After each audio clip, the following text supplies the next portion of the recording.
She was saying something along the lines of, "What the F word? You just ran into me." Depositions from Gwyneth Paltrow's kids are read in court during the Utah ski crash trial.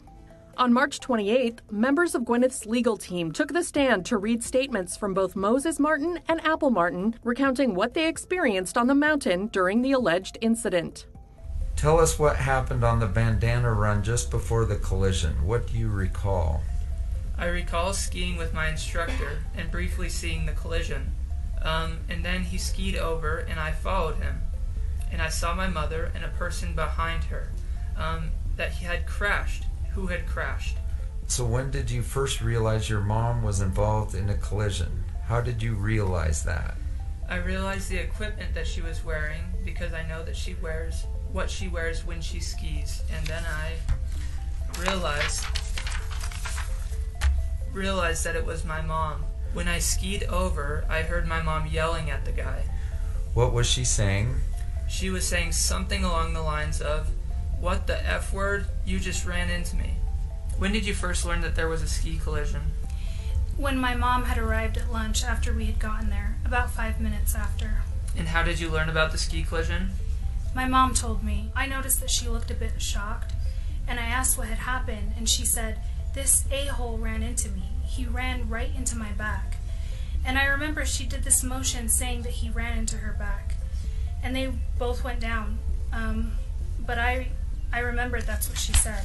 Gwyneth herself took the stand in the case on March 24th, sharing what happened from her POV. During her testimony, Paltrow said that when 76-year-old Terry Sanderson allegedly crashed into her, she briefly thought it was a sexual assault. I didn't know if it was an intentional assault of a sexual nature. Right. Okay. Was he grinding and thrusting or something, or just the noises? What made you think it was a sexual assault? So that was a quick thought that went through my head when I was trying to reconcile what was happening. I was skiing and two skis came between my skis, forcing my legs apart, and then there was a body pressing against me, and there was a very strange grunting noise. You guys are on the ground.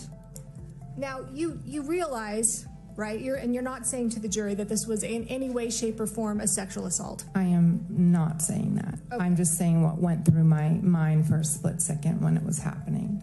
I said, "You skied directly into my effing back," and he said, "Oh, sorry, I'm sorry." Right. And that was you screaming at him while he's on the ground still, right? I was yelling at him. Pretty loud, pretty forceful. I was pretty upset. Sanderson is the plaintiff in the case against Paltrow. According to court documents filed by him and obtained by E! News, he has accused the actress of crashing into him and causing him serious injuries while they were both skiing on a Utah mountain 7 years ago. Sanderson states in the filing that Gwyneth allegedly, quote, skied out of control, knocking him down hard, knocking him out, and causing a brain injury and 4 broken ribs and other serious injuries. In additional documents obtained by E! News, Paltrow filed a countersuit against Sanderson and alleged the retired optometrist was actually uphill from Ms. Paltrow and plowed into her back. Sanderson took the stand himself on March 27th, saying, "I just remember everything was great, and then I heard something I've never heard at a ski resort, and that was a blood-curdling scream. Just, I can't do it. It was, and then, boom. And it was like somebody was out of control and gonna hit a tree and was gonna die. And that's what I had until I was hit." That's what was going on in your mind. Overruled? That's what's going on in your mind when you hear that scream. That was instantaneous. Oh my gosh, somebody's out of control. And they're really seriously out of control. E! News has reached out to reps for Sanderson and Paltrow for comment, but hasn't heard back.